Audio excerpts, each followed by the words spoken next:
আমরা non MPO শিক্ষক ছাড়া বাংলাদেশ থেকে আমরা আন্দোলন করতেছি। আমরা বিগত ফ্যাসিস্ট সরকারের আমল থেকে এমপিও চেয়ে আমরা আন্দোলনে আসি। সরকার আমাদেরকে বঞ্চিত করেছে। এই সরকার আমাদের আশ্বাস দিয়েছে। গত রমজানে আমরা 17 দিন আন্দোলন করেছি। যে আন্দোলনের প্রেক্ষিতে সরকার আমাদের বলেছে আমাদের এমপিও দিবে, কিন্তু তারা বিভিন্ন তালবাহানা করে আমাদের এমপিও থেকে বঞ্চিত করতেছে। আমরা মানবতার জীবনযাপন করছি, সরকার এ বিষয়ে কোনো পদক্ষেপ নিচ্ছে না। তারা শুধু বলে যে মন্ত্রণালয় এই প্রজ্ঞাপন দেব। এই প্রজ্ঞাপনের ভিত্তিতে আমাদের আজ বছরের পর বছর সারা ঘুরাচ্ছে, কোনো প্রকার সারা তারা কোনো কাজ করছে না। একটা প্রজ্ঞাপনের পর্যন্ত হয়নি, অর্থাৎ আমাদের পক্ষে কোনো কাজই হয়নি। আপনার মন্ত্রণালয় এখন দেখেছি যে আমাদের বিপক্ষে সমস্যা। আমাদের আমাদের প্রতিনিধি দল প্রায় যায়, গেলে শুধু তারা 7 দিন সময় প্রতিনিধিদের কাছে স্মারকলিপি দিয়েছি। আমরা সচিবালয়ে গিয়েছি, আমরা মন্ত্রণালয়ে গিয়েছি, আমরা মসজিদে গিয়েছি, বিভিন্ন জায়গায় আমরা স্মারকলিপি দিয়েছি, কিন্তু আমাদের অধিকারের কোনো প্রতিকার হয়নি। আমরা বছরের পর বছর বঞ্চিত, নির্যাতিত, নিপীড়িত। আমাদের এমপিও ভুক্তির দাবিতে আমরা এখানে অবস্থান করছি। এর আগেও আমরা 2-2বার আন্দোলনে এসেছিলাম। আমাদেরকে মিথ্যা দাবি দিয়ে, মিথ্যা আশ্বাস দিয়ে আমাদেরকে ফিরিয়ে দেওয়া হয়েছে, কিন্তু আশ্বাসের বিনিময়ে আমরা কোনো কিছু পাইনি, আমাদের আশা পূরণ হয়নি। আজ আমরা ওই একই দাবিতে এসেছি, হয় আমাদের এমপিও ভুক্ত দিতে হবে, নয়তো আমরা রাজপথে আমাদের আত্মহতি দিব, আমাদের জীবন দিব।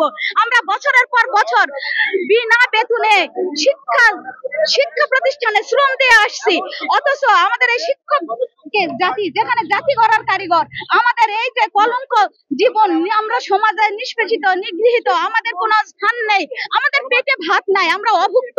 আমরা বিলাসিতা করতে আসিনি, আমরা আমাদের প্রাপ্য, আমাদের শ্রমের বিনিময়ে আমরা যে বছরের পর বছর শ্রম দিয়ে আসছি, আমাদের যে পারিশ্রমিক, আমরা আমাদের প্রাপ্য আদায় করতে আসছি।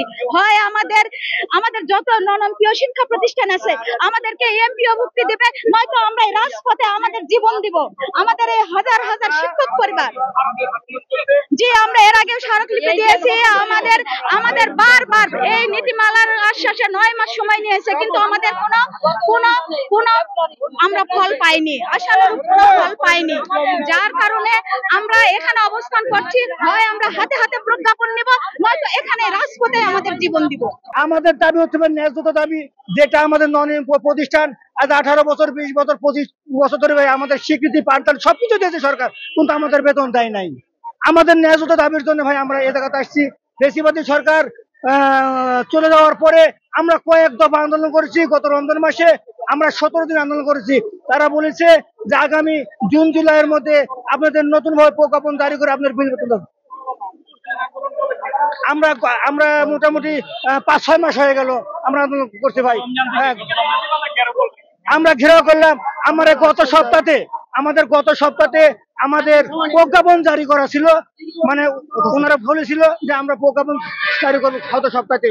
এই কথা বলতে বলতে 7-8টা মাস তারা আমাদের কাটিয়ে দিয়ে যাবে, আমাদের প্রজ্ঞাপন জারি হচ্ছে না। হ্যাঁ,